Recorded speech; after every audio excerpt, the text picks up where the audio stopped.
Daddy, ako lang to. Ang future ulam mo. Ayan nga't binalikan ko ang mapaghimalang dalampasigan. Huwag na kayong magtanong, gusto ko lang may mapatunayan. Kung ako nga ba'y napaghimalaan o nagkataon laang. Ayan nga't may bumungad sa akin na ganyan. Bakit nga kaya? Parang nagpapakitang gilas sa akin ang mga kakaibang nilalang. Gusto ko na tuloy maniwala na ako talaga ang diyosa ng karagatan. O, biro lang, baka nag-aapoy na sa galit ang mga basher kung puno ng inggit sa katawan. Kaninong mga anak ba to? Bakit pinabayaan? Anak yata to ng alimango, ang future mong ulam. Kapag lumaki na ay masarap tong lagyan ng sitaw, kalabasa at gawing ginataan. Ay hala, pasintabi sa mga vegan.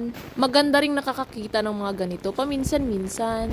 Ang ibig sabihin kasi niyan ay malinis pa ang ating karagatan. At kung maswerte ka ay makakakita ka pa rin ng mga kaibang nilalang. Natutuwa siguro sa akin ang Diyosa ng karagatan. Huwag kayong mag-alala, pag may bago kayo ay aking babalitaan. Ang hangad ko lang naman ay mabigyan kayo ng konting katuwaan. Konting kaalaman din to sa mga madalayo sa karagatan. Kaalaman nga ba o kalokohan?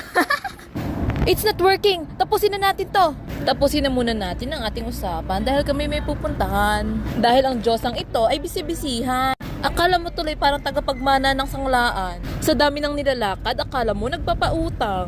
At least, hindi katulad sa kapitbahay mong mariplesan nga ang alam. At sa kaibigan mong martir, nagpapalin lang.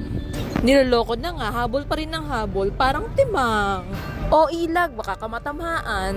Kain ka din muna, baka sa gutom, ikay malipasan. Gagala ka na naman at magbabaliw-baliwan.